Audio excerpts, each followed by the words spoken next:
Hello. Today we're going to open up the You're Getting on My Nerves board game and see how you can use it in the classroom or even just for fun. So as you can see, the board game arrives in a game box and you open it up. There are several components. Be very careful because some of these components can be wrapped in a brown packing material. So if we unwrap this without throwing it away, you can find nothing in this one. This one's empty, so you can throw that one out.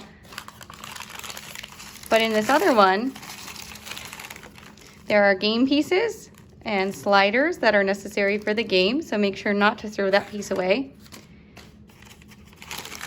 This one's a little bit more obvious. There are playing cards in here that are necessary for the game, called signal propagation cards. There's also going to be these game cards that are used for keeping track of the action potential signal for each player, so each player needs one of these. There's an instructions booklet where you can read more and actually learn about cable properties. And there's also the game board itself. So let's go ahead and get started and talk about how you can actually play this game. So in order to play this board game, each player is going to need an action potential signal card and one of the red clips to keep track of their action potential signal. These can be used to move the clip and basically keep track of the person's action potential signal. That's kind of like their life while they propagate down the axon to the terminal. Each player will also need their own game piece. These are all lightning bolts, so they can pick whatever color they like. We recommend that 6 players plays the game or less, although there are a little bit more options here for game pieces in case somebody wants a different color. But only 6 game action potential cards are provided. Anything more than that, you might end up having a difficult time playing this game. And so each player will start at the start of the axon hillock where action potentials are initiated. And you can determine who goes first a variety of ways. You can roll dice, which are not included with this game, or you can just do something very simple like asking whose birthday is coming up next and then moving in an order chronologically or just counterclockwise, however you choose, whatever is easiest. And the first person that goes will first draw one of the You're Getting on My Nerves signal propagation cards.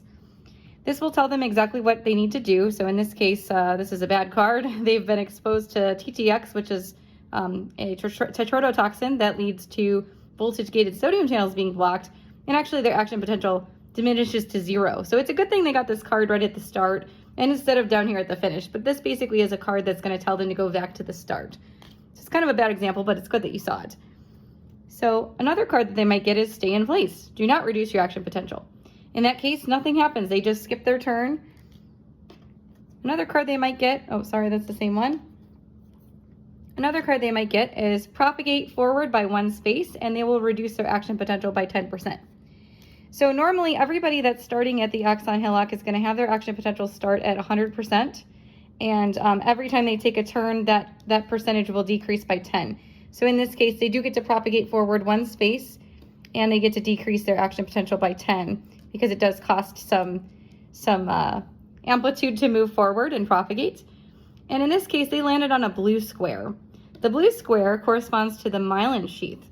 And this is a good one to land on because it increases the membrane resistance and they're able to advance now 2 spaces, and this is without signal decay.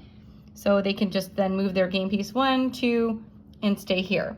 Now once they land, they don't continue to go through these until everybody doesn't have a turn.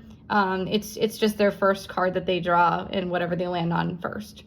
So then the next person's going to go. They'll draw their signal propagation card and it says the same thing, propagate forward by 1 space.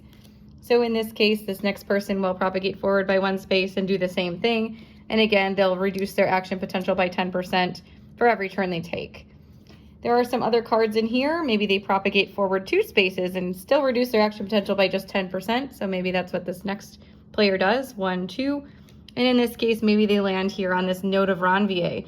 This is a good one to get as well towards the end of the game where they can actually increase their action potential voltage and recharge it to 100%.